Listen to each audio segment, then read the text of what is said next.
I never thought I'd be telling this story. For years I carried it in silence, convincing myself that some things were better left buried. But the weight of it never left me. It sat in my chest like a stone, pressing down harder with each passing year. And now, after everything that's happened, I feel like I have no choice but to finally let it out. Maybe someone out there has been through something similar. Maybe someone can help me understand if I really am the villain in my own story. Was once a father, a husband, a man who thought he had built a life worth holding on to. And then, piece by piece, it was all taken from me.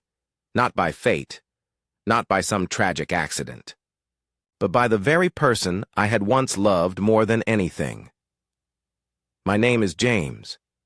I'm 48 years old, and for the past decade I've lived with a hole in my heart that no one could fill.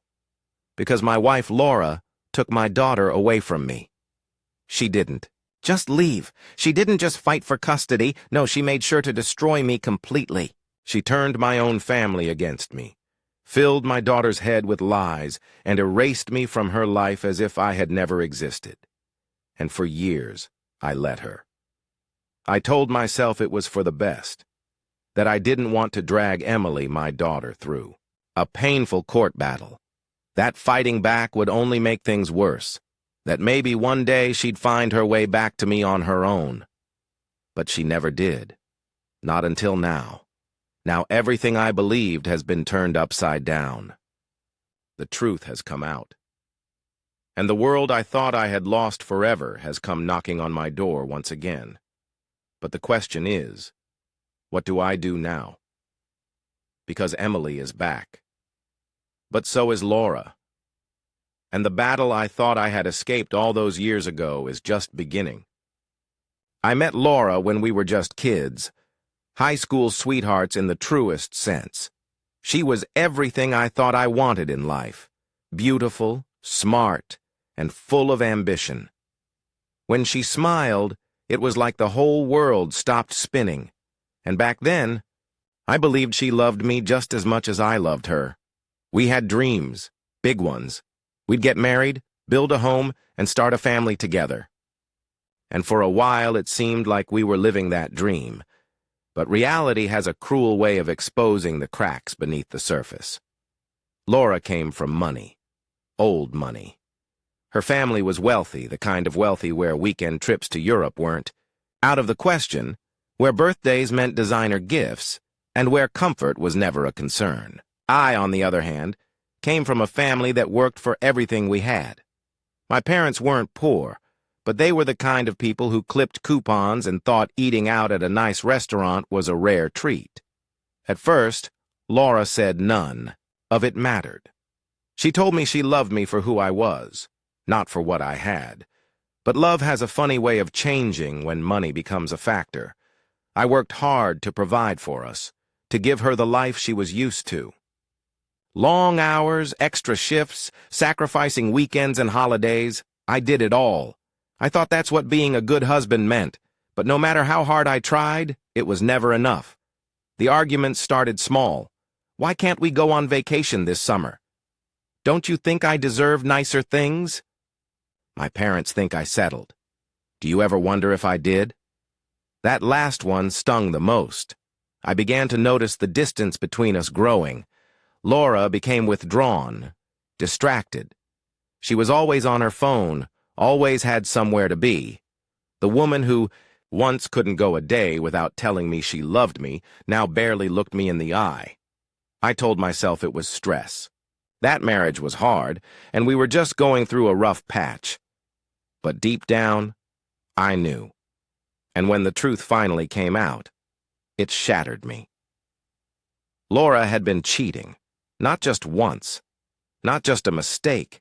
It was ongoing, repeated, a series of betrayals that stretched across years of our marriage.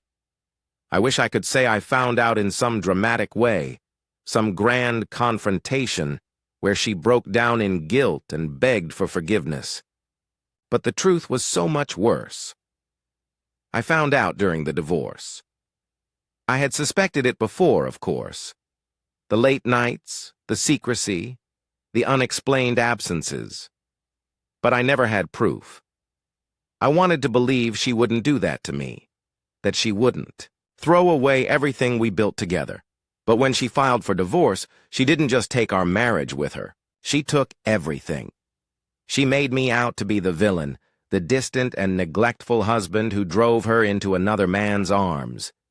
She told my family, my friends, even our daughter that I was emotionally abusive, that I didn't care about them. And the worst part? They believed her. I lost my wife. I lost my home. But the most painful loss of all was my daughter. Emily was only 11 at the time. Too young to understand what was really happening. Too easy to manipulate. Laura made sure she saw me as the bad guy, and no matter how hard I fought, I couldn't stop it. Divorce isn't just the end of a marriage. It's the end of a life you spent years building, brick by brick, only to watch it crumble into dust. But losing Laura wasn't what broke me. Losing Emily was, I fought for her. God. I fought with everything I had. I showed up to every court hearing, every mediation session. I pleaded my case, tried to prove that I was a good father, that I deserved to be in my daughter's life. But the courts don't always care about what's right. Sometimes, they just care about who tells the better story. And Laura? She was a master storyteller. She painted me as a distant, inattentive father, a man too wrapped up in work to care about his family. She never accused me of outright abuse. No, she was smarter than that. Instead, she hinted. She implied. She let the judge and my own family fill in the blanks with their worst assumptions. My parents, my siblings, people who had known me my entire life, they took her side. It still haunts me to this day, how quickly they turned their backs on me, how easily they believed that I was the problem. The judge awarded Laura full custody. I was given visitation rights, a phrase that sounded more like a prison sentence than a privilege, and even that was taken from me. Laura made sure of it, canceled visits, ignored phone calls, claimed Emily was too busy to see me. At first, I thought, my daughter missed me. I thought she wanted to see me but was too afraid to go against her mother. But as time passed, I started to wonder. The Emily I knew, the little girl who used to run into my arms when I came home from work, who used to beg me for bedtime stories and Sunday morning pancakes, was slipping away. When she did see me, she was cold, distant, like I was a stranger. She started repeating things that didn't sound like her. Mom says you never really cared about us. You didn't fight hard enough for me. Maybe it's better if we don't see each other anymore. That last one was the final nail in the coffin. She was 13 when she said it, and I let her go. Not because I didn't love her, but because I thought that was what she wanted. Because after years of fighting a battle I was never meant to win, I had nothing left. I told myself I'd wait. That one day when she was older she'd see the truth. But the years passed, and she never came back. I had lost everything, and I had no one to blame but myself. Time doesn't heal wounds. It just teaches you how to live with them. After I lost Emily, I did what a lot of broken men do. I buried myself in work. I convinced myself that if I kept moving, kept distracting myself, maybe the pain wouldn't feel so suffocating. It didn't work. The house was too quiet. The holidays felt empty. Every birthday, every Christmas, I sent gifts to Emily, hoping, praying that she'd reach out, that she'd remember the father who used to tuck her in at night. But the silence never broke, and so after a while I stopped trying. Not because I stopped loving her, but because I couldn't keep breaking my own heart. Then I met Megan. I wasn't looking for love. I wasn't looking for anything, really. But sometimes, life throws you a lifeline when you least expect it. Megan had 2 kids of her own. She understood loss. She understood the quiet pain of loving someone who no longer felt within reach. We took our time. I was cautious, maybe too cautious, but Megan was patient. She didn't try to fix me. She didn't expect me to be whole. She just stood by my side and reminded me, day by day, that life wasn't over yet. And slowly, piece by piece, I built something new. A new home, a new family, a new version of myself that didn't wake up every morning drowning in regret. But no matter how happy I was, there was always a shadow lurking in the back of my mind. Emily. Where was she? Was she happy? Did she ever think about me? I told myself she was better off, that if she wanted to find me, she would.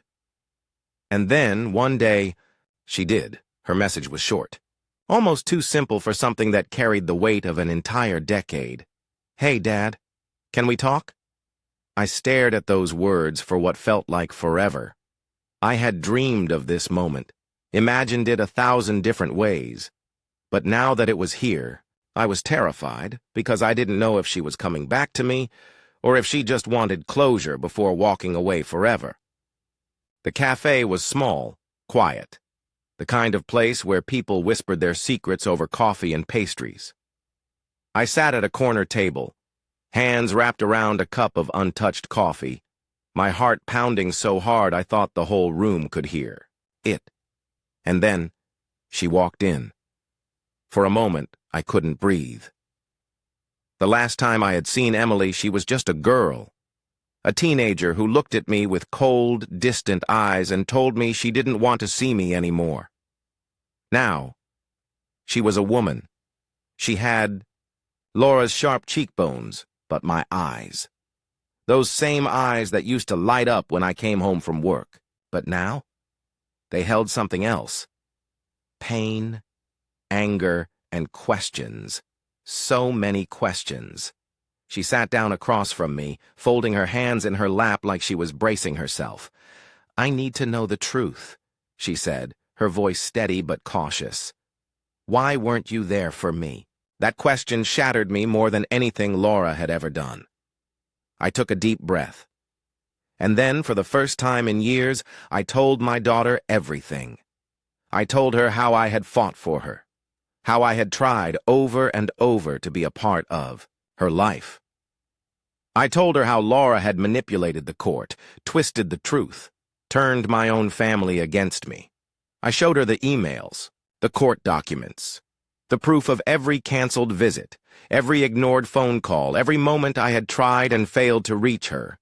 Emily sat there, silent, her hands trembling as she scrolled through the messages, and then I saw it. The moment it all clicked, the betrayal, the realization that the life she had believed in, the mother she had trusted, had all been built on lies. Tears welled in her eyes, but she blinked them away. "Why didn't you fight harder?" she whispered. "Why didn't you come for me?"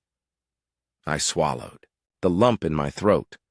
"Because I didn't want you to suffer more than you already had," I admitted. "Because I thought that stepping back was the best way to protect you." "It wasn't," she said, her voice cracking, and for the first time since she was a little girl, Emily cried in front of me, not because she was sad, because she was angry, angry at Laura, angry at my family, angry at herself for believing the lies.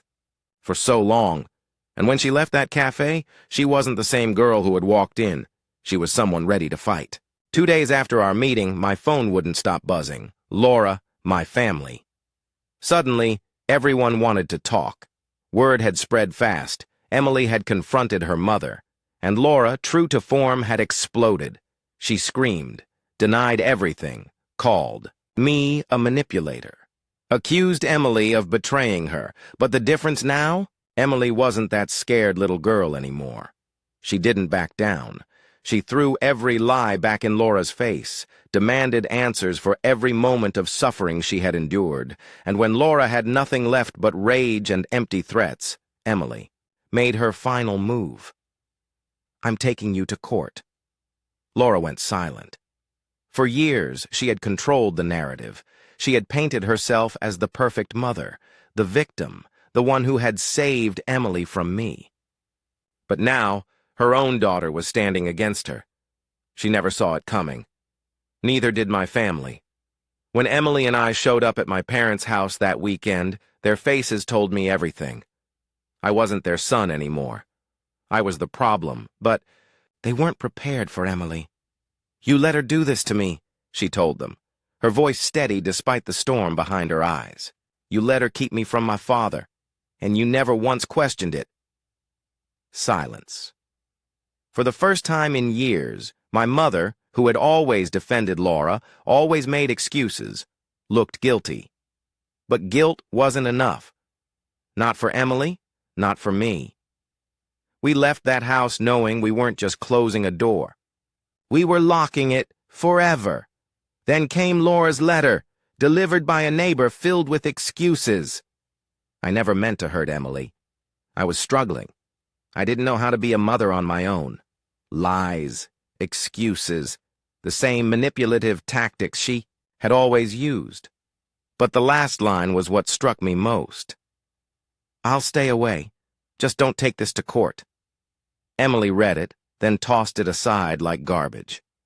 She's afraid. For the first time in her life, Laura was powerless. But when I asked Emily if she still wanted to go through with the lawsuit, her answer surprised me. No. Not because she forgave Laura. Not because she wanted to make peace, but because she had finally taken back control. "I don't need a courtroom to prove what she did to me," she said. "I know the truth. And so does she." And that was enough. Emily didn't just come back into my life. She became part of it.